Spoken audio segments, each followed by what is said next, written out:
Okay, so we should be live right now if everything worked right. If anybody's already in here, let me know if we are transmitting well. I'm hoping so. I got a thumbs up, so I'm hoping that somebody. I have no idea how the default setting for the background ended up being whatever this is, this sort of green screen, blue screen thing. But okay, whatever. Hey, Carolyn's in the house. Carolyn, is it coming across there? And so you guys tell me how audio is and all that kind of stuff. Welcome. By the way, welcome. Hey, we're actually live streaming. It's been 2 years since we have live streamed on this channel. And so, hey, it's good to be back. We're hoping our hope is to live stream a lot more this coming year, maybe weekly. That's the dream. We've got something going on in the office as far as an ability to live stream and it look professional and look good, but you know what I'm saying? Anyway, so we're going to get started for real here in just a minute. We're actually early. I wanted to make sure everything was up and running. I remember a few years ago when we started this, it was more than a few years ago, the live stream was one of the funnest parts of doing this. It was great. But over the past couple of years, I mean, we got extremely busy. And of course, we moved. We moved to Chattanooga. So it's good to be back. I mean, we miss Virginia a lot. We miss our friends in West Virginia a lot. But it's good to be back in the Tennessee Valley, too. So we made great friends, met, I call them family. You know, we had wonderful family. And but it's good to be back with our family here in the Tennessee Valley. So I want to just give everybody a shout out who comes in later from back in the Commonwealth. So it's good to see you guys. I'm going to get started again here in just a few moments. This is a good thing. The background is a good thing here. And I'm going to tell you why. The Christmas tree. Let's talk about the Christmas tree. Again, it's been 2 years, Christmas. It'll be 2 years since we've live streamed. And the conversation around Vlogmas, because we did Vlogmas every year where we would like spend 20 days straight, doing the whole, coming on live stream every day. And the conversation was constantly over the leaning Christmas tree because it drove me insane. So, okay, fine. The Christmas tree is not in the background. It would be if this wasn't whatever we got going on. If this wasn't set up, you would see the leaning Christmas tree. It is still leaning, but we are getting rid of the leaning Christmas tree. We're getting rid of it. It's got to go. We fixed it a little bit last year, but this year it just, you know what I'm saying? We couldn't get it to, I don't know. Maybe there's too many ornaments and maybe the ornaments are too heavy. We keep everything that our kids, we have 3 kids, Anna, Nathan, Crystal, and all of I think we made ornaments out of, when Nathan was weightlifting with football, I think we made ornaments out of the weights. I'm serious, but it causes the whole tree to like lean over. Anyway, I've been looking forward to this, a new year, 2 new years actually, because it's been 2 years since we've live streamed, but a new year and just holding up, looking at some comments here. It's a bluish screen. Yeah, she's very nice. Looks fine. Dennis Jackson is in the house. Dennis, man, I was hoping when I was like, hey, we're live streaming tonight, I was hoping that you would be able to join us here and just hang out for a while. It's good to see you as always. It's good to see anybody who stops by, but Dennis, I haven't talked to you in a while, so it's good to see you. Again, I was just saying it's been about 2 years since we've been on here to do a live stream. We've made a lot of videos and we've had a great time. I'll talk about that here in just a minute. This has actually been a phenomenal year for our channel, and we'll talk about that here in just a few moments. I'm still getting everything together, making sure everything's up and running. So guys, be patient. If you have to leave and come back at 6, that's fine. It's one of those things where I want to make sure that we don't have any unintentional, I don't know, how would you say it, technical, you can call them technical difficulties, but really it's the technician in this case, which is me, trying to figure out, is this thing working right? I'm still not doing this right. I'm supposed to have a separate camera, of course, and I'm using my computer camera. I'm supposed to have software that enables encoding and all this stuff, and we're getting there. I know I said that 5 years ago. I realized that, but we're still getting there. So Dennis, let us know how things are going your way, and guys, chat it up, talk to each other.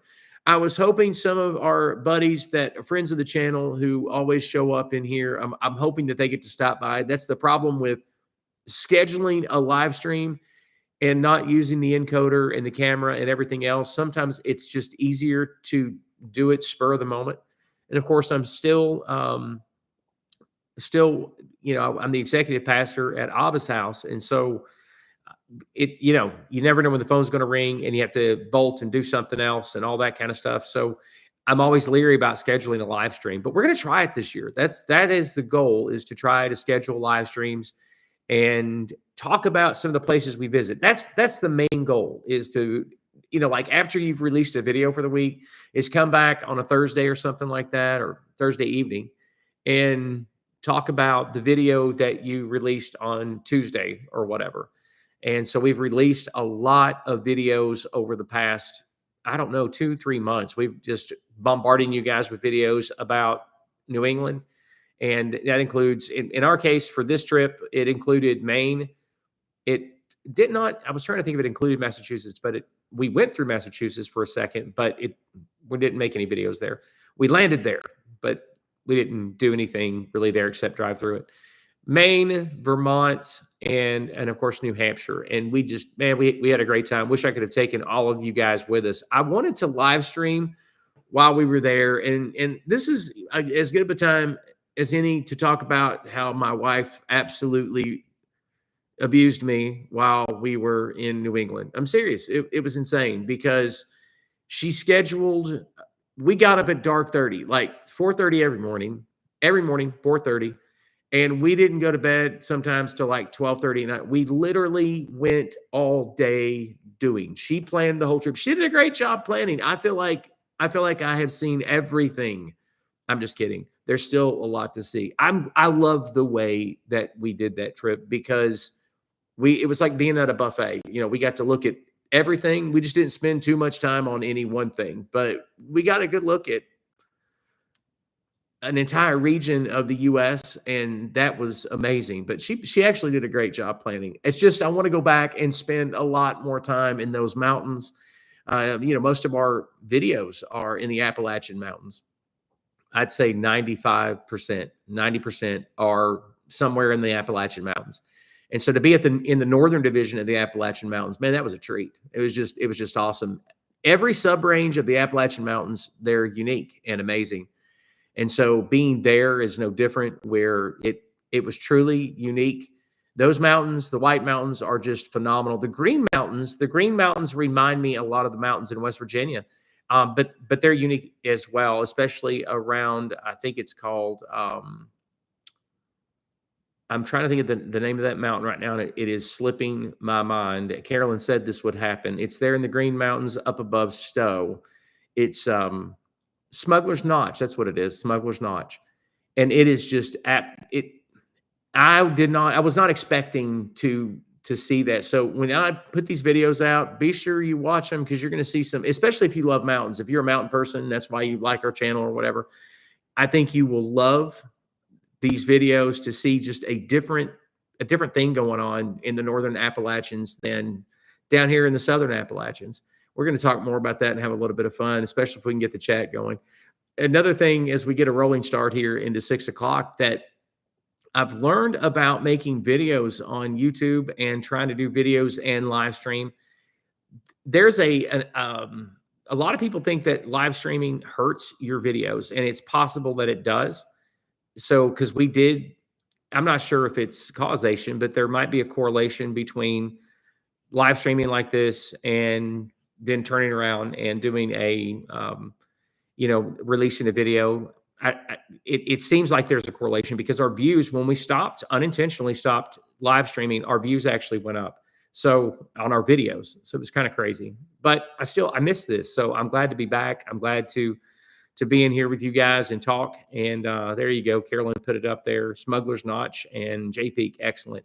So what we're going to be doing with this live stream too is I'm going to cut it up and actually re-upload some of this as a video, because some of it's quite funny, and can't wait to share it with you. So let's go ahead and get started. And in case you didn't know it, I'm the voiceover guy, the guy when you're watching the videos that you're hearing my voice on there. used to, when we started out making videos, I would hold the camera way out here and do the selfie kind of thing. And I've quit doing that as much. I don't do that a lot anymore. And the reason why is because as time went on, I enjoyed covering the information more than I did just talking into the camera and making jokes. I started really enjoying digging into the information and sharing that information. So I hope you guys like that, but I'd like to do it all. I wish there was time to do it all and to be able to connect in different ways. So welcome to the live stream. We haven't done this in 2 years, so it is good to be back. Yes, I Show Travel. This is live. Welcome, welcome, welcome. I know who you are, I Show Live. That's DJ, man. I'm pretty sure that's DJ, that's DJ. He's got a great channel too, by the way, if you guys want to check it out.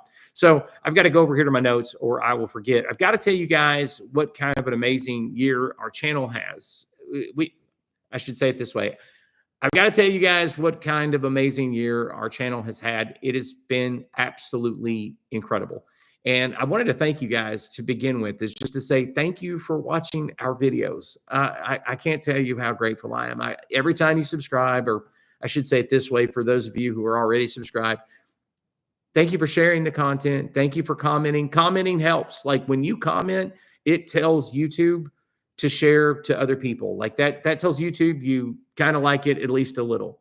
So I'm grateful. In this year, in 2024, we actually got 281,000 more views than we did in 2023. That's 281,000 more views than in 2023. That is just incredible. So I am just blown away. I'm incredibly thankful. It's awesome. It makes it worthwhile. We also gained twice as many subscribers in 2024 as we did than we did in 2023. I think that's pretty awesome. Again, wow. So if you're a new subscriber and you happen to be watching this part of the live stream, thank you for subscribing. Thank you for sticking around. Always click the bell for notifications, because that tells the algorithm that you want to be notified. And of course, leaving a comment also tells the algorithm that you want to be notified. So our watch time, this is cool too. Our watch time in 2024 is over twice what it was in 2023. In fact, our watch time in 2024 makes up 20% of our watch time since we started making videos. That's crazy. So 2024 it's just been incredible. And I can't wait. We're going to keep making videos, keep trying to figure out more creative ways to present you guys some amazing information. I'm always trying to do that. I'm always looking at it and saying, okay, what can I do to create content and put it out there that would make people want to engage, not just into the video, but also want to visit the places that we're talking about. When we were in New England, especially, all of New England, there's no especially there, all of New England, I kept thinking about some of our folks, our faithful subscribers here that I've gotten to know over the past several years. And it's hilarious because we live in the Southern Appalachians. I would say out of all of our subscribers, I don't know, probably at least half of our subscribers live within a day's drive of the Southern Appalachians, not just in the Appalachians, but in the Southern Appalachians. And so being in the Northern Division of the Appalachian Mountains and thinking about all you guys, I can't tell you how much I just thought about going live all the time and going, hey, I finally made it. And I'll say more about that later in the video, but I just want to cap this part off by saying how grateful I am that you guys are watching our content. Sometimes I find it hard to believe that you would want to watch our content, but I'm thankful.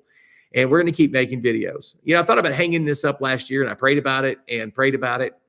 And especially taking the position that we're in now, I thought, man, I don't know about this. But 2024 has ended up being the best year we've ever had. Even financially, it's been a blessing here with YouTube this past year, because the more people watch, they watch ads and everything else. By the way, when you're watching this live stream and let's say you get an ad, I have done my best to make it to where you guys are not being bombarded with advertisements during the live stream. I think I've got it on balanced. The way I'm not a big fan of watching ads myself. So I get the YouTube Premium or whatever it's called, so I don't have to, as long as they still have that around. It used to be called YouTube Red, if I'm not mistaken, but now it's called YouTube Premium or whatever. So before we go any farther, I have to make a public service announcement. And this is really important. I mean, you understand, this is crucial. People, good people of Arkansas, hear me. If you're watching this and you live in Arkansas, you live around Arkansas, you've driven through Arkansas, Maybe you have family and friends in Arkansas. Maybe you've played a board game where Arkansas is a part of the game. I don't know. But good people of Arkansas, I want to apologize for mispronouncing the Ouachita Mountains. I apologize. They are pronounced Ouachita by the locals there, and you should pronounce an area, a place, the way the locals pronounce it. And there in Arkansas, they say Ouachita. I think people in Texas or something say Ouachita. I've heard that, but it's Ouachita. In an Appalachian Facts video that I released 3 years ago, next month, one of the biggest comments I received, I think 5 of these comments this past week, is reminding me that I mispronounced Ouachita in that video by calling it Ouachita. Okay, listen. This is what happened. It's late. It's late when I'm editing this video. I think it was on a Sunday night, and I'm editing the Appalachian Facts video. I have to do the voiceover. I'm tired. It was probably early in the morning. We probably didn't get home from church until, I don't know, 10 o'clock. Who knows? I don't remember, but probably about 10. And so I want to get this video done because I'm trying to get it released by that Tuesday. And I'm just now getting to the voiceover, and I know this is going to be a humdinger of a video, to a 30-minute video or something like that. So a 30-minute video, that's a lot of voiceover. That's a lot of video. I'm not making any excuses. I'm just telling you what happened. I did not recognize the word. I mean, how often do people outside of Arkansas, I'm just throwing this out here just for a little bit of mercy, a little bit of compassion. How many people outside the state of Arkansas see the word Ouachita? How many people? I mean, come on. You just don't see it a lot. You just don't see it. And so I see this strange word that begins with an O. It begins with an O, people. How many words? I don't know. You could probably Google this and find out. You can do it later. Don't leave the stream. Don't leave me. But how many words begin with the letter O, but you say "wa," right? Come on. It just doesn't happen that much. And so as I'm looking over the voiceover, or, the script that I prepared for the voiceover, as I'm looking at it, I realize I don't know how to pronounce that word. This is a strange mountain subrange I've never heard of. I've heard of the Ouachita Mountains. I've heard of those. Absolutely. I've driven through those mountains. But again, I'm just not thinking. It's late at night. And so I hit the Google pronounce, like pronounce this word. There are several options there when you do you type it into Google, pronounce this or pronounce that. There are several options. And I picked the wrong option because they said Ouachita. And so that's what I called the Ouachita Mountains in the video, Ouachita. I thought it was just some kind of, I don't know what I was thinking. It was late. That's all I remember. And so it ends up in the final draft of the video. And what's funny is I don't know how long went by from the release of the video until the comments started flooding in that I pronounced it wrong. And this isn't like Appalachia where you can wiggle out of it because there are several different translations of pronunciations of Appalachia. I can't wiggle out of this one. It's just wrong in every possible way. So I don't know. But nevertheless, the good people of Arkansas, this is for you. I'm sorry. I'll get it right next time. Even today, this kind person, 99% of the people that leave comments, they're actually nice and they're laughing. At least they are in the comment section anyway. But most of them, they're nice. And I think today she was from Louisiana and she had just visited family or something in Arkansas. I mean, literally, she went to Arkansas, was visiting family. Didn't know anything about the state, but she knew I had pronounced that wrong. She gets home, she's watching one of our videos, and she goes, "Hey, you pronounced this wrong. I just got back from Arkansas, and they pronounced it Ouachita." And I went, "Oh, here's another one." And I think it was like a total of 5 that I checked today. I'm not saying that they all came in today, but it was basically, you check your comments every so many days, and that was one of 5 different comments from the past week of people saying I pronounced that wrong. So I am sorry to the good people of Arkansas. I will not make that mistake ever again. Ever again. You know what I'm going to do is I'm going to clip this video, this live stream, and probably release that one part. And I think I'm going to call it, just thinking about it here, I think I'm going to call it Good People of Arkansas. So I Show Travel, it says, is this live? And he says, welcome back. Good to see you again. And again, DJ's been a friend of the channel for a long time. He helps us behind the scenes. He's actually living in another country now. It's really cool. Junior Foreman is in the house. Hey, are we having fun yet? Yes, we are, because DJ, I've got the iron pot. That's all I've got to say about it. I'm prepared this year. I'm prepared. So bring it on. That's all I've got to say about that. Good to see you, Junior. Glad you guys are with us in here. So let's talk about performing videos, like the videos. By the way, real quick, tell me how the acoustics are here in the house. And moving to Chattanooga, this is an older home.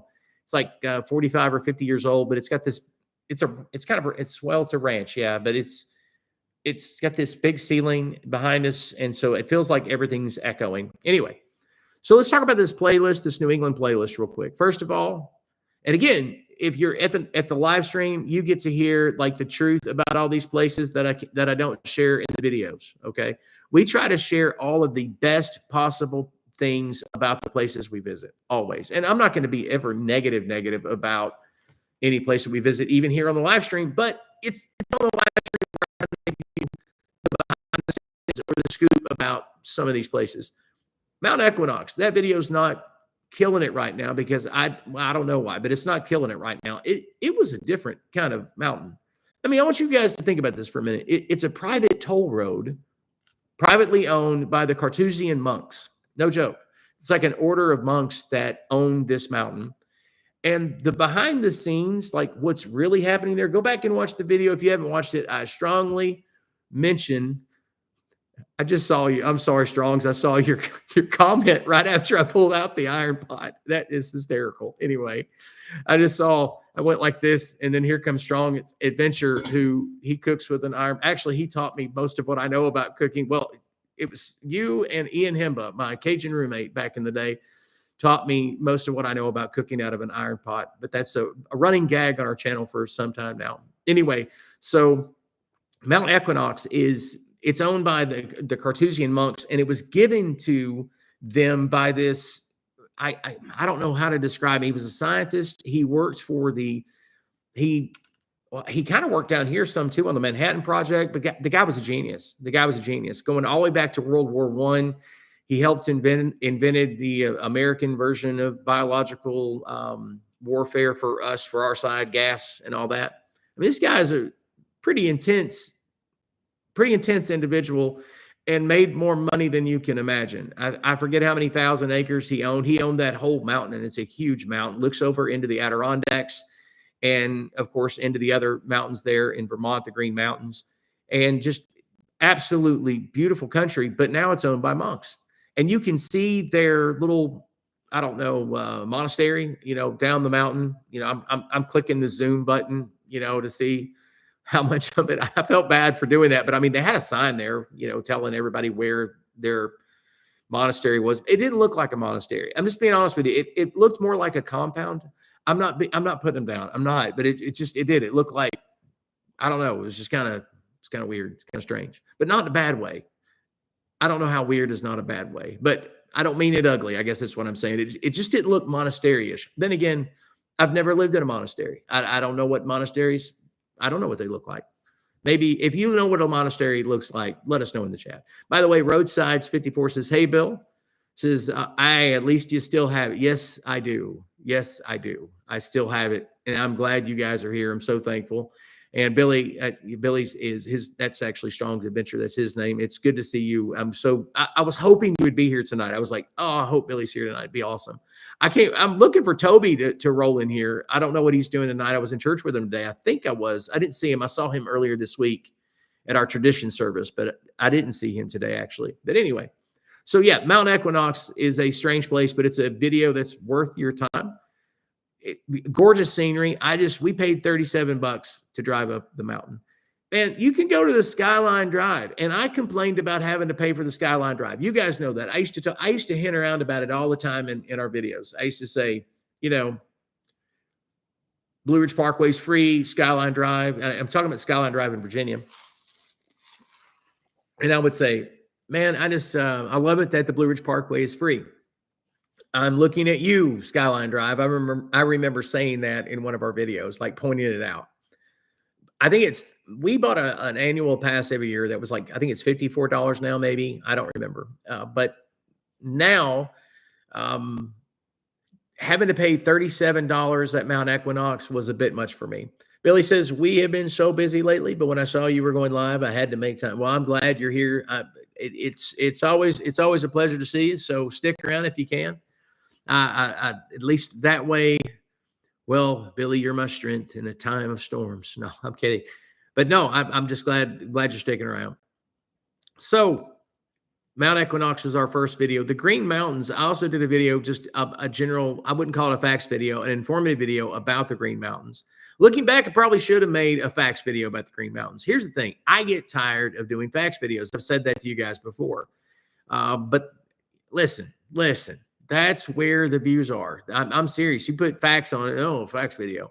And if you can get that facts video to about 8 minutes, I'm telling you, it's like pure gold. The problem with that, at least for me, is it's hard to really relay or convey. I'm sorry. It's hard to convey the emotion that I'm feeling about a place with a facts video. It's dry. It's bland. It just doesn't do the trick. So I'm trying to figure that out. I haven't figured that out yet. There's a lot of things I haven't figured out yet, but that's one of them. So I didn't present that video as, I called it the most unappreciated mountain range, because in the Appalachians, and this is just a fact, when 15 million people a year visit the Smoky Mountains, and when we say the Smoky Mountains, a lot of people just assume all the ranges around there, that's all the Smoky Mountains. And it's like, no, when you cross over into North Carolina, about 20 miles, or if you've been on the Blue Ridge Parkway, North Carolina, for about, I don't know how many miles, it's not long, you're not in the Smokies anymore. You're in a different subrange. So all of those subranges through there, they're popular. They are extremely popular. Millions of people visit that region a year, not just the Smokies, but that whole region every year.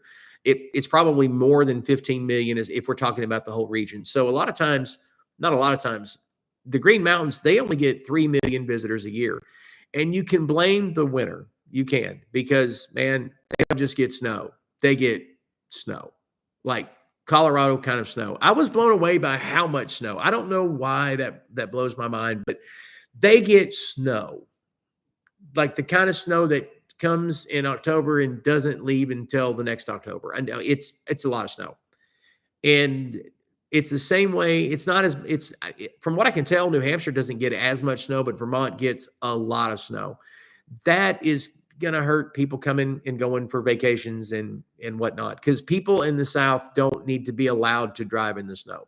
There should be a law against people in the South driving in the snow. However, in the summertime, especially in the fall, because it's absolutely gorgeous up there, man, it shocks me how few of us in the South visit that part of the country, the mountains up there.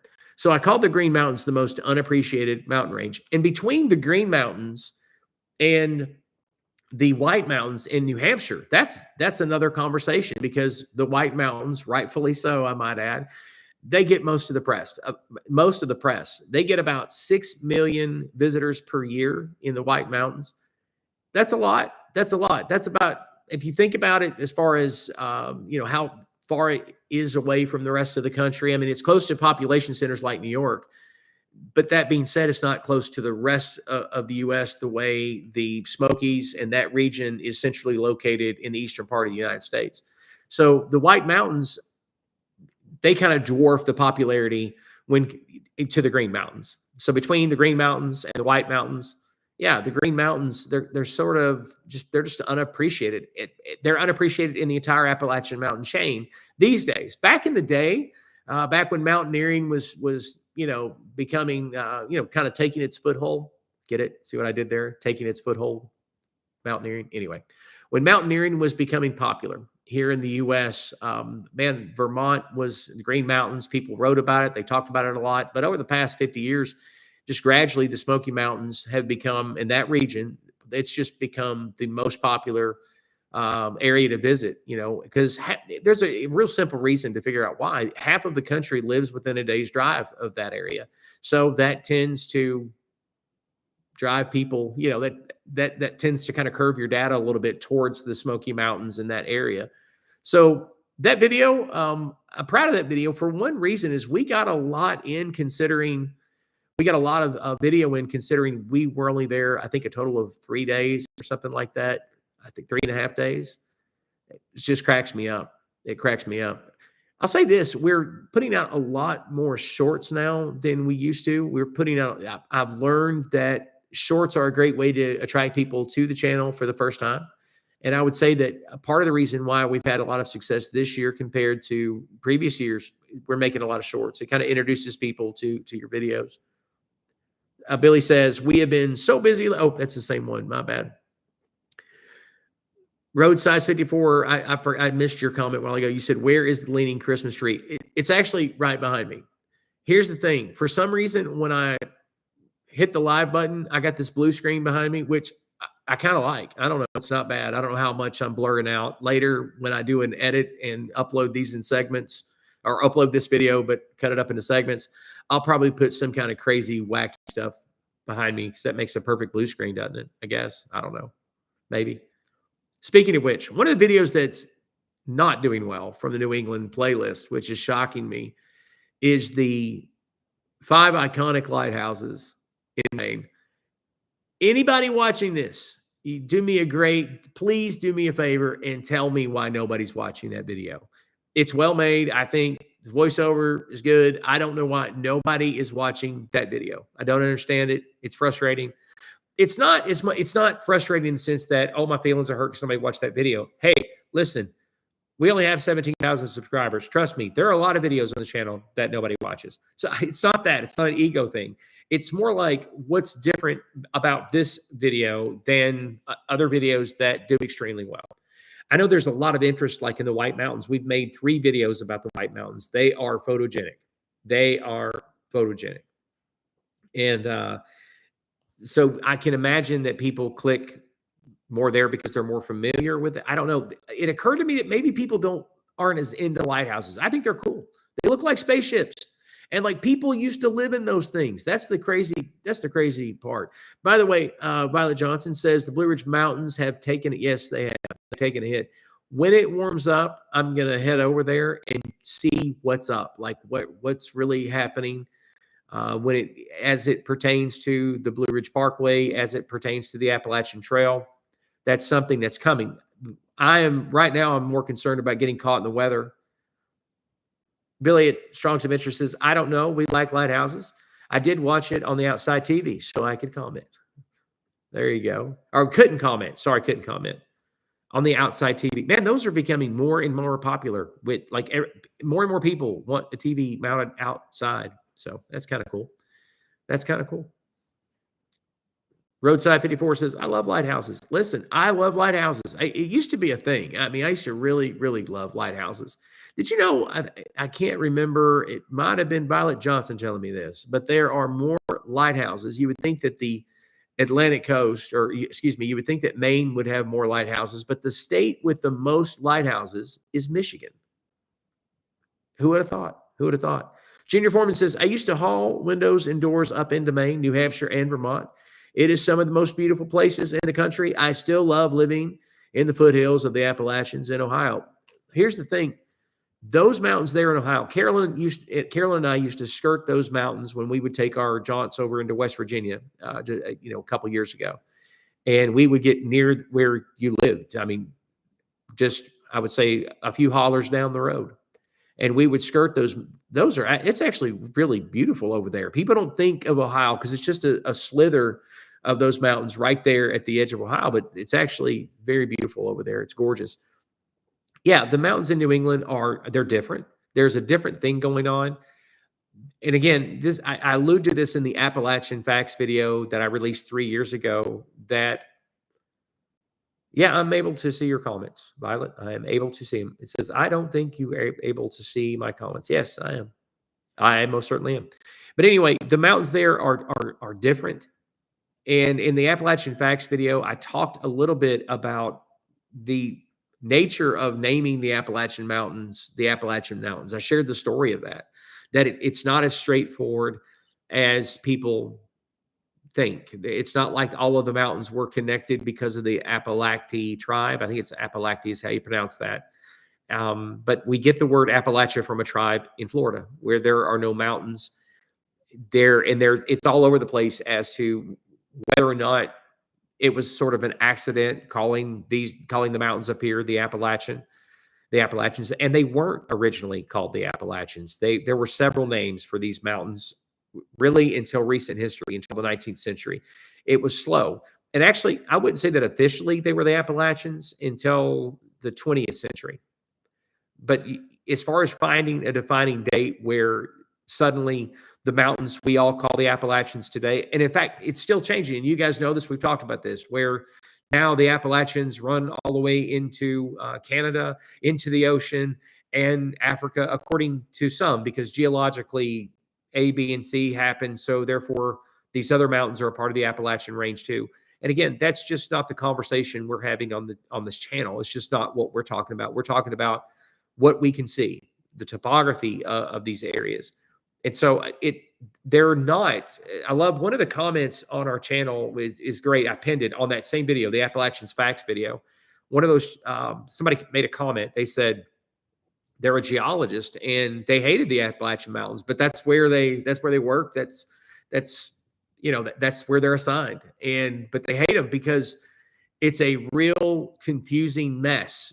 All of the chain is geologically, not just in topography, but geologically, which obviously there's a connection there, but that they're just a mess. It's not really one mountain range. It's several mountain ranges.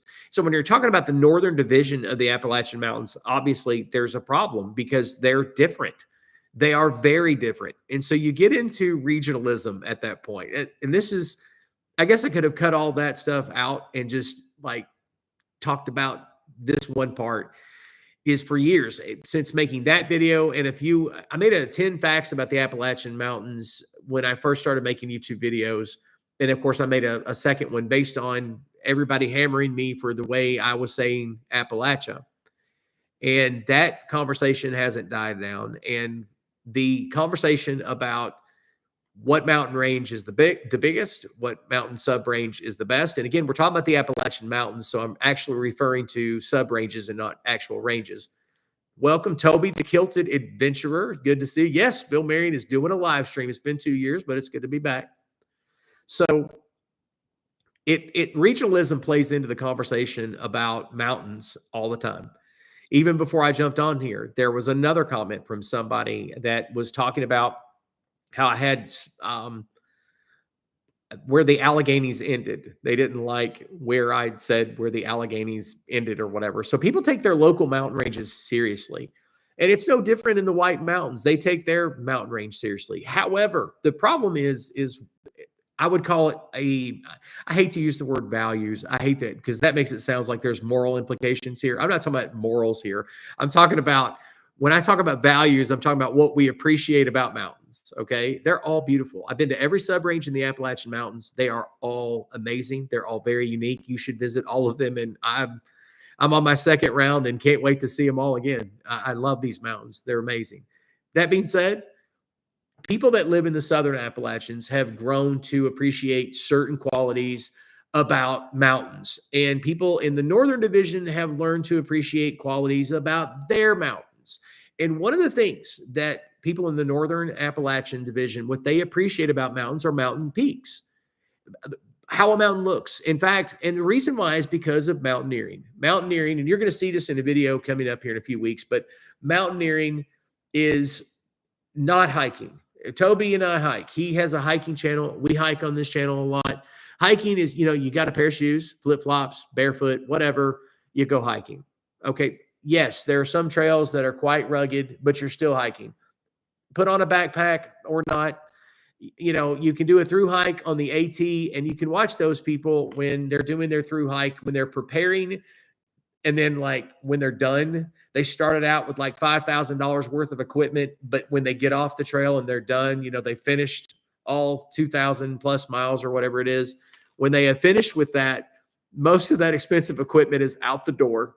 because they're just trying to get through it. They're just surviving. They find out what works for them and they go. Mountaineering is different than hiking, very different. I mean, you're talking about rock climbing, not just scrambling, but climbing, even some skiing. Mountaineers even get in situations where they plan and ski in that area or whatever. So it's a completely different bird. You've got to know how to do land navigation, and you have to know how atmospheric pressure plays into it. There's just all kinds of things that play into mountaineering. And a lot of people would call themselves a mountaineer, but they're not a mountaineer according to the standards. There's a group, they're called the Appalachian Mountain Club, and they are the ones that set this kind of standard about what a mountain peak is, here east of the Mississippi. There's going to be people from Colorado that watch this on the replay, and everybody that loves the Rockies, they always want to chime in on our videos, and they'll say something like, they're not as big as the Rockies. I know, it's comparing apples to oranges, people, two different things. But anyway, the Appalachian Mountain Clubs, they're the ones that set the standard. They've been around since 1876. It's like the first organized outdoor nature club in the U.S. And they're the ones that decided what a peak is. So, and then you got the marketing aspect. So if you Google which state has the most 4,000-foot peaks, in my mind, this was a no-brainer. I did this to check on a comment somebody made in the comment section of our videos, one of our videos. And I looked it up, and it's immediately New Hampshire came up as having the most 4,000-foot peaks. And I said, that's crazy. New Hampshire isn't even big enough to have the most 4,000-foot peaks. It should be West Virginia.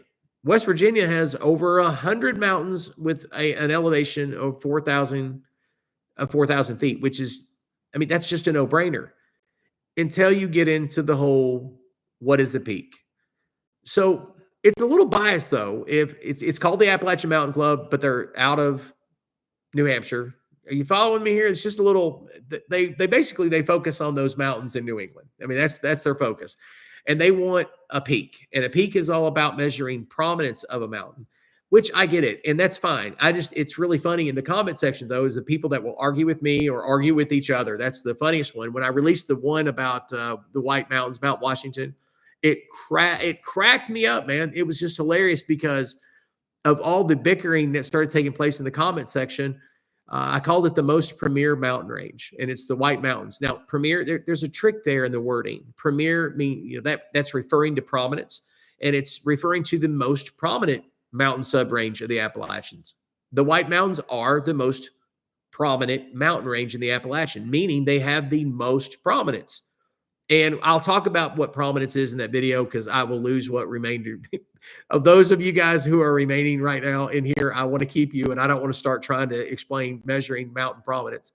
Everybody be going to sleep. But prominence, it's easiest to say it this way. Is the mountain distinct from the surrounding area? Is it distinct? In West Virginia, you've got these long ridge lines, and you got these little bumps along the ridge line, or high points along the ridge line. So they use the term in West Virginia, you've heard me use this term a lot, which is knob, K-N-O-B, to mean that, and if you Google this, it's funny because if you Google it, is a peak and knob, are they the same thing? Google will say, no, they're not. A rounded, lower,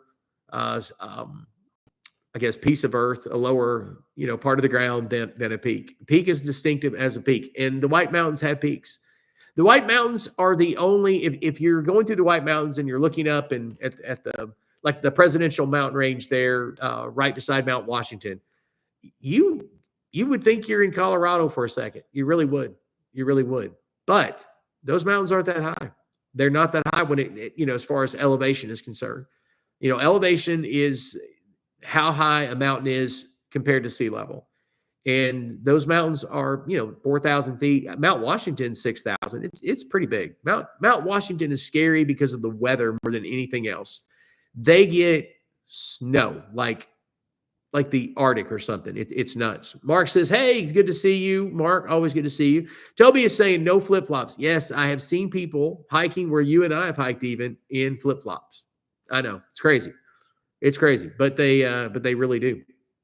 So The regionalism is hilarious in our videos, like watching the comments go back and forth. People in the White Mountains, I think now that I have some videos about the White Mountains, it'd probably be a little bit better. For a while there, because Carol and I kept meaning to get up there, and we didn't get up there till this year. So we finally got up there. We finally had video footage that I'll use in other videos about the Appalachian Mountains, and that'll probably be a little bit better. But they're very prideful about their mountains, as we are down here, and that's good. The competition bit kind of bothers me. Having been to both, I've been to New England. This was my second time up there, and Carolyn's first time. We absolutely loved it. I mean, just loved it, and the people were great. Let me tell you something. That sometimes the South, we get all the publicity and all of the high fives for Southern hospitality. I'm telling you, we were treated so well in Maine, in Vermont, and in New Hampshire. We were treated extremely well by the locals there. This guy, and I told the story in a video, but I want to tell it again for you guys. We were going through this little town in Vermont on 100, famous road that you take from Manchester to Stowe, Vermont. Very famous road, very picturesque, very Appalachian mountainy. Okay. I mean, if you're from West Virginia, or you've been through West Virginia, it reminds you a lot of West Virginia. Except in West Virginia, if you see like an older home, you're thinking, ooh, that's 1850s. In Vermont, it could be the 1700s. I mean, they've been around a while. So we're driving through there, and we see this little town, and I wanted to make sure we were still on the right road. So we pull into this church, and this guy comes over, older gentleman, but very active. And he pulls right in front of us, and he jumps out of his car really fast. And I'm like, uh-oh, we're in trouble. This is probably the pastor of this church, and he's going to come out and get on to me for parking in this. And the church looked like something right out of a postcard. I mean, it was gorgeous.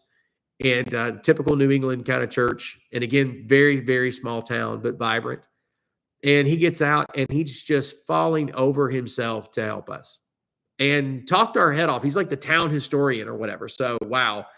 I mean, he just gave us all kinds of information, and just enjoyable. And that's what we ran into everywhere we were at up there. And I was just very grateful for that. So there's no reason. Yes, it's more expensive up there. For us down here in the South to go there and take a vacation, it's going to cost you more than for people there coming down here and having a vacation. Probably 35% more. Yeah. And what I would say is save longer and go. It's worth it. If you love mountains, apparently you do a little bit, or you wouldn't be watching our videos, right? So if you love mountains that much, or you love Opryland, you either love Opryland or our mountains. So I would say this, that if you do love going to the mountains, you need to make New England one of those bucket lists. Billy, I know that you pull the mobile home, the fifth wheel or whatever. Great place for that. You want to get up there before the middle of October, because it gets cold quick. It can snow second week of October on. While we were there, the weather was fantastic every day. And we were there the first 2 weeks of October. It was fantastic, but it didn't take long. I think we had been home 2 weeks, and it started snowing up there. It's like that whole region is on top of Spruce Knob in West Virginia. That's kind of what it was like. So yeah, regionalism kind of plays into the ongoing discussion, but again, it's a value system. It's about what people there value. They value mountaineering, and mountaineering is all about the peaks. So, and what the peak looks like. So even if a mountain is 3,000, it's a 3,000 footer, but it has a prominent peak, they value it more than a mountain, let's say here at 6,500 feet. That's just their thing. I'm okay with that. I get it. If I were into mountaineering to that extent, I'm 50. I'm not going to be getting into mountaineering anytime soon. But if I were into mountaineering, I would completely understand that. It's hard to visualize. I guess prominence is easier to visualize than elevation. But I don't think prominence, it is somewhat subjective to talk about how distinctive a peak is. We can get into that discussion, because there's people in West Virginia, not people, there are places in West Virginia that are absolutely they are as beautiful as anything in the Appalachian Mountains, maybe more so in some cases. And so when you're marketing a concept, like most 48 or the most 4,000 foot peaks, there are 48 here in New Hampshire. That's more than any other state in the Appalachian Mountains. I'm not going to call it misleading but you do have to click several times to understand what they mean by that. And so that's a little misleading. When you're talking to people from the White Mountains area, and I'll say this, when you go there, or if you see them on television, they look bigger than our mountains. But it has a lot to do with the fact that, here in the South, most of our sub-ranges, they're ridge and valleys. You've got the ridge lines, several peaks or several knobs on a ridge line, and then you got the deep valley below. The mountains are kind of close together. The mountains are separate. Like you'll have, it's like they're islands, all through an area. So you're looking up at these mountains from a low point, as opposed to being sort of already at a higher elevation, already in the mountains when you're seeing the mountains. If you've ever driven from Pigeon Forge into Gatlinburg, you're kind of climbing into the mountains right there, and you never really get a sense, except for 1 second, of Clingman's Dome in the distance. You never really get a sense of that, except Pigeon Forge, I think it's Pigeon Forge, like the end of Pigeon Forge, where you can see the mountains in the distance. Or if you're up, in the ski lift going to Ober, because we all know, let's be honest, Ober is not really a ski resort. It's a place to ride the ski lift to get really bad food. That's what it is. I said it out loud. I'm not trying to be mean. I'm just trying to tell the truth. It's that it has not been a ski resort ever. It's a tourist trap up there. I love it. It's very nostalgic for me. I just wish somebody would buy it and make it better. Anyway, that would be the other thing that I would say when it comes to fall colors. Listen, again, I had the best time in New England. We cannot wait to go back to Vermont and New Hampshire and Maine. But when it comes to fall colors, I think I hate blowing West Virginia up like this. It's not like I'm paid by the Tourist Bureau in West Virginia, but West Virginia's colors give them a run for their money. They get as much rain. You're talking about very similar environments and weather, except for the White Mountains. I will say this: Mount Washington has the scariest weather on the planet. They had a wind speed that they held. They held the record for wind speed for decades and decades and decades, and it's downright dangerous there. The most beautiful area there in the White Mountains is Kankamaga Scenic Byway. It is their version of the Blue Ridge Parkway, but it's only 31 miles long, and everybody shows up there in the fall, of course, because New England is famous for the fall. I would like to go back in the winter and summer. I'm just saying, I would. I'll tell you something else that's really cool that some of you guys will appreciate more than others. I love, four-wheeling and side-by-sides, all-terrain vehicles of any kind. It's a really big deal up there. I'm going to make a video coming here. This will probably be a month and a half away, about why there are no national parks in Vermont and there are no national parks in New Hampshire. It's going to be a lot of fun. There's going to be enough in those two videos to make everybody mad. People everywhere are probably going to have a lot to say about them because it's almost conspiratorial. You would think there would be national parks there. And I am torn. I'll probably live stream it just to get you guys to weigh in on it. I am really torn as to whether or not I think they should have a national park. Here's why. Everything up there, as far as the tourist stuff, the mountain stuff, everything in Vermont, everything in New Hampshire, well, they're national forest. There's a big difference. National forest is, you think trails, hiking, fishing, but it's actually about resource management. So it's very active. National forests are very active. There's still, as many times as you see a sign that talks about, logging and the devastation logging had on everything, they still log in national forest. That's a part of what they're managing is logging. So, but national forest, they're able to do things that national parks won't do. You can ride four-wheelers in national forest up there. You can rent side-by-sides up there. And again, Carolyn had us on a ridiculously rigid schedule. So we had no time to do any of that kind of stuff. Zero time. But I would go up there just to ride four-wheelers or side-by-sides. You can rent them everywhere. And they have guided tours through the mountains there. And a couple of days a week, Mount Mitchell would never let you do this, as far as the state park there. Blue Ridge Parkway would never let you do this. But I think there's several days throughout the year. It was going on while we were there. It might even be several days a month. You can ride an ATV to the top of Mount Washington. I mean, for real. And listen, that is the highest mountain for prominence, not for elevation, but for prominence, meaning how how distinct it is from the mountains around it. It is high, and that road is not. I mean, I know Violet Johnson had a hard time with some of the roads in West Virginia, but if you try if you try to drive up the road to Mount Washington, you'll know what I'm talking about. There's a reason why I've made so many shorts and have tried to come up with different ways in different videos, long form videos, to demonstrate how amazing that road is. But also, it's kind of scary. It's kind of scary. It's something else, and yet four-wheelers were on that road when we were there, and some of the side-by-sides were being driven up there, and you can't do that anywhere on the Appalachian, on the Blue Ridge Parkway. Now, here's the thing, though. Side-by-sides are a little different because you can get those tagged or whatever, but still, a four-wheeler, I would love to do that there in the White Mountains, especially. I think that'd be great. Hunting and fishing is actually comparable to the South. I didn't know that. In fact, the first thing we crossed the line into Vermont, we had to cross a mountain to get over there. The name of that mountain is I'm forgetting it. Carolyn would remember it right away. She's actually doing some stuff right now, but she'd remember it right away. But that's where, it's like a privatized welcome center. And the first thing I saw were these guys getting out of their trucks with guns.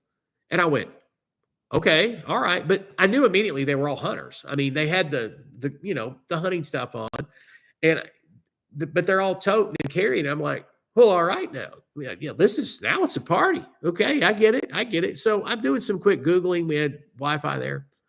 And I'm doing some quick Googling, some searching on my phone. It turns out they have some of the least restrictive gun laws.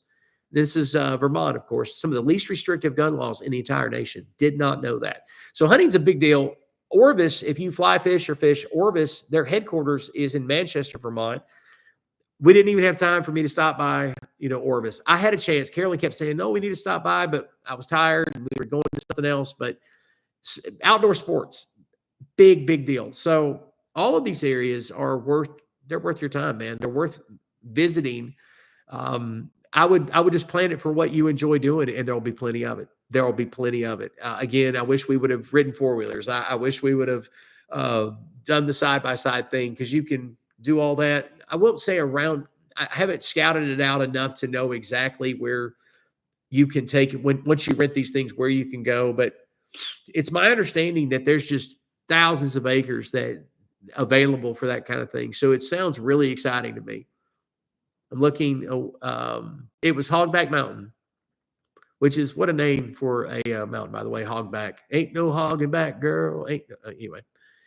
And so Strong's Adventure says they do a lot of four-wheeling around the Washita area too. I'm still having a hard time saying it. Yeah, I'm sure they do. I'm sure they do, Billy. I'm sure they do. Since it's just me and Rhonda and the dogs lately, we have been staying in cabins more now than taking the trailer. Well, I'll tell you something. We were close when we first moved down here. We had reopened the conversation about buying a trailer or motorhome for what we love doing. Both of us went, nah, we're sticking with Hilton Properties. We earn points. I'm going to make a video about this too, as a part of like how we save money on trips and everything. But one of the things we do is we use a brand. We stick with one brand, and you pay a little more in some ways and you get such discounts in others, and you're always treated well.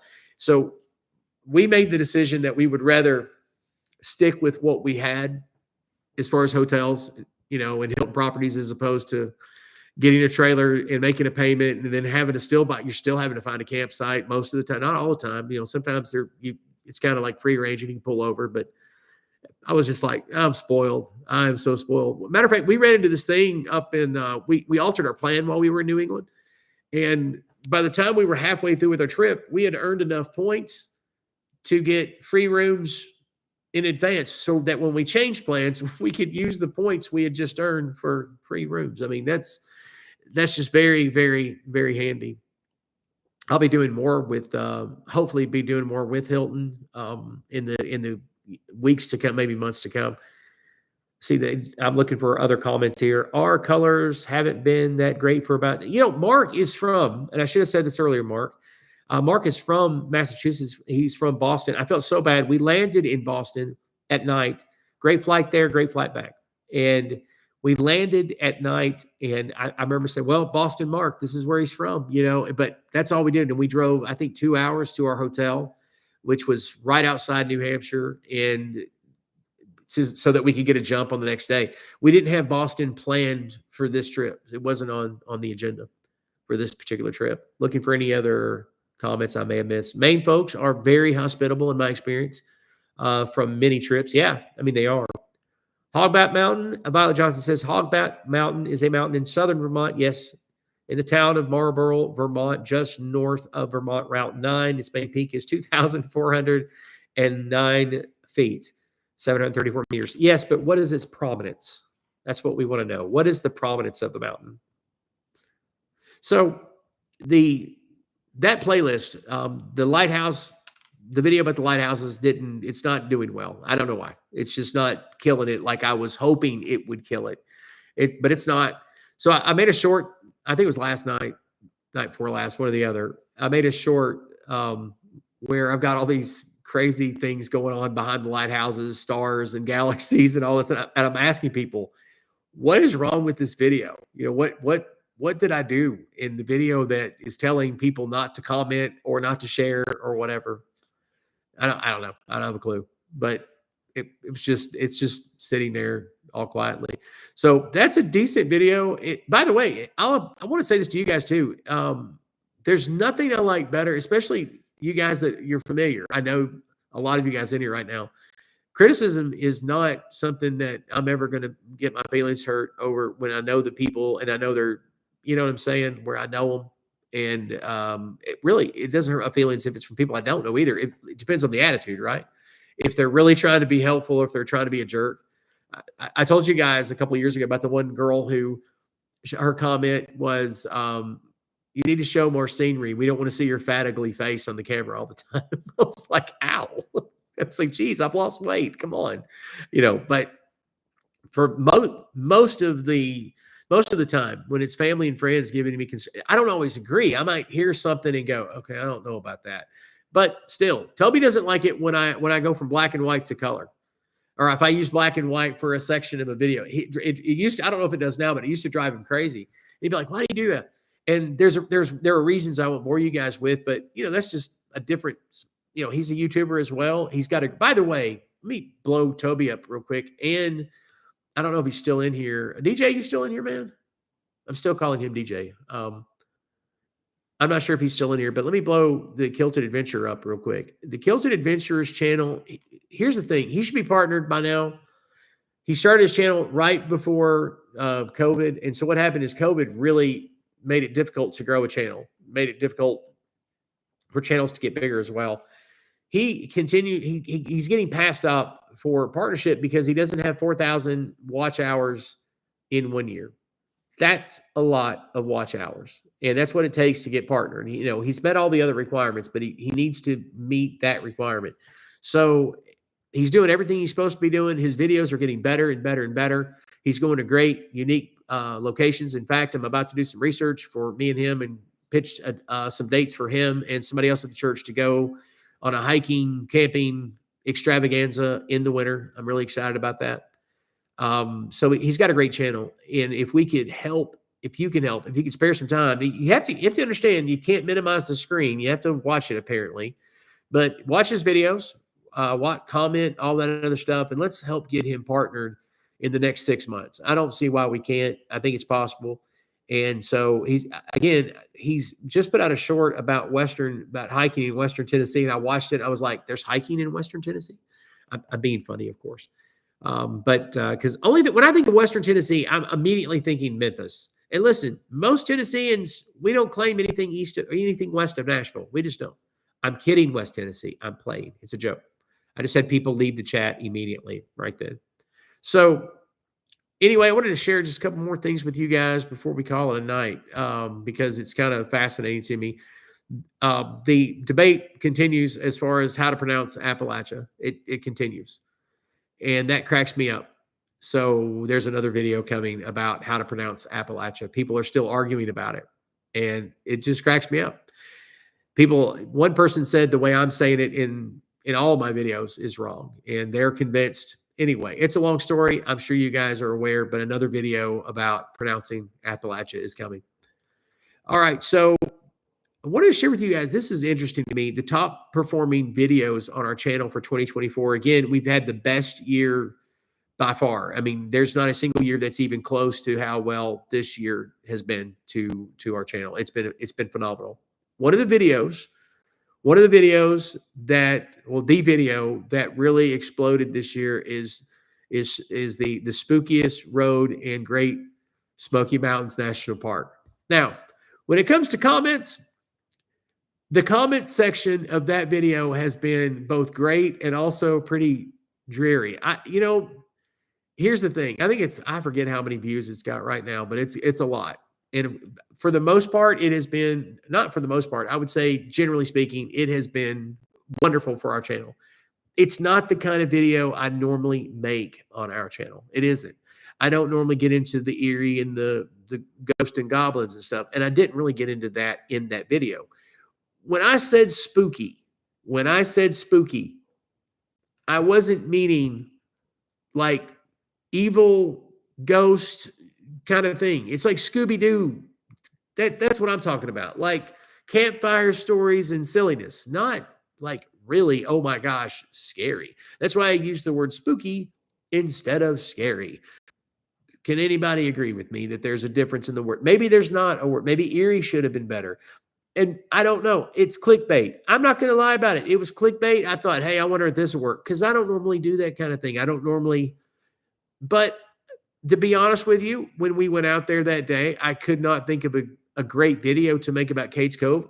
I've said a lot about Cades Cove. I have several videos about Cades Cove, but it was a rainy day and I couldn't find a story. And I've told you guys this before. It's all about finding the story where you go. For me, listen, other YouTubers make YouTube videos that they would make all facts videos if that's what's successful for their channel. And yes, I have to make facts videos to help us pay for some of the videos that we make that we want to make. That's how that goes. But I've already made facts videos about Cades Cove and the Smokies and things like that. I could not find a story. That's how I make videos. I try to find the story, and then I tell the story on our channel. And so we were driving down Parson Branch Road. I haven't driven that road in years. And so I'm not even sure what to expect as we're about to drive down this road. And a monsoon. I mean, it's just pouring the rain, thunder, lightning. I mean, I'm hearing, Thunderstruck playing in the background. You know what I'm saying? And banjos, with banjos even. So that was kind of how that video was. That's where I got the idea. I went, this is kind of scary back here. I don't mean scary like, craziness. But I went with it when I was making the video. You go with it, right? You go with it. Well, all the people defending Parson Branch and dirt roads, it's funny. People jumping in there saying, I don't think it's that spooky. These roads are delightful. I want to say, watch the other videos on our channel. We're always on roads like that. Those kind of roads are my favorite roads. It's like it's like a lot of people missed the spirit of the video. It was just more like, hey, this is kind of weird. This is kind of different. I don't know. You know how people are. But it was fun. And most of those people I kind of won over by just telling them the truth. Look, I'm trying to point out this amazing road here that nobody knows about. So it's kind of funny. Trying to see if I missed any. Kill Adventure. Oh, yeah, you looked up the video. Yeah, that video, Spooky Mountain, Spooky Road, spookiest road in the Appalachian Mountains, 222,000 views in 5 months. I think it's a good video. Yeah, Toby said it's a good video. I think it's a good video. It's fun, and that's the way I look at it. I'd like to make a few more videos that are, I won't say like spooky or this or that or whatever, but that take an angle. I won't say fictionalize. Maybe that is the right word, fictionalize. No, that's not the right word. But just take more of a creative slant. I think that'd be a lot more fun. Mark says, don't look for me in Boston. I'm located between Springfield and Worcester, a town above Sunbridge, old Sunbridge Village, Worcester. I've talked to a lot of people in Worcester over the years, especially a few years ago. Where did Violet go? She was supposed to look up the Prominence. Bill, Roadside 54. You can't please all of them. No, you can't. But that's okay. I'm not, my feelings aren't hurt. It's more like, you want to be able to convey something in a video. I looked at it as a failure, though, on my part of not conveying my sentiment in the video. I guess that's a better way of, yeah, that's what it was. I wanted to be able to say, hey, look, this road is really awesome. Spooky's fun. Spooky's not scary. Scary's, I don't want to be scared. But spooky, ooh, this is spooky. Like Pirates of the Caribbean, that kind of, it's not really scary. It's just like, yeah, there's skeletons and they're singing. There's Johnny Depp. I don't know. So abandoned and spooky eerie is fire right now. Yeah, I mean, of course it is. I mean, when do people pass up a good ghost story? Now, here's the thing. Most of the time, I'm not really into that kind of stuff. I mean, seriously, I'm not. There are some exceptions. Matt Sieber, we made a long video with him years ago. This is before we moved to Virginia. It'd be 2016, I think, or 27, like February of 2017. He's got a book out. He's a Bigfoot expert. He made a video. Excuse me. The video we made was about Bigfoot, and he's over the website East Tennessee Bigfoot. I have his book. He released it a few months ago. It's great. We'll talk about that some other time. But there she is. But it is great.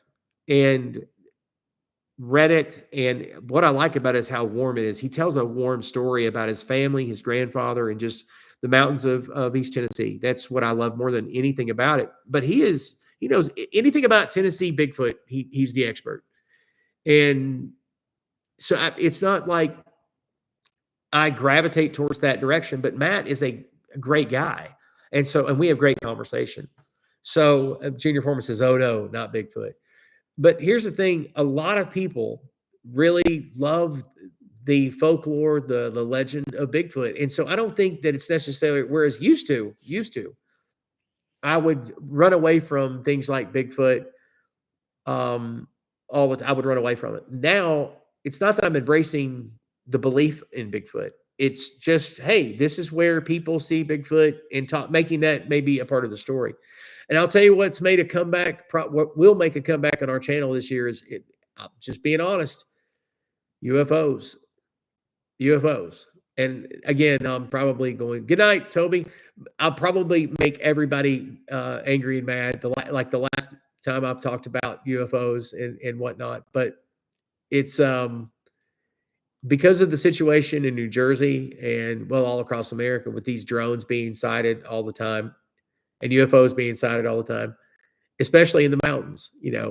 It's something I've considered, talking about mountains and where people see strange lights and all that kind of stuff. I've thought about it.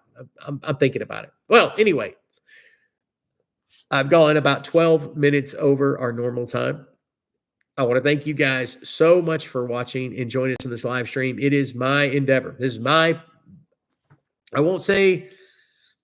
I won't make a promise, because I tried that a few years ago and it honestly, it didn't work, where I said, I promise I'm going to do this, and I wasn't able to do it. My goal is to live stream once a week and us talk about the videos or whatever we talk about. That's the goal. So I appreciate you guys stopping by, having a conversation with me.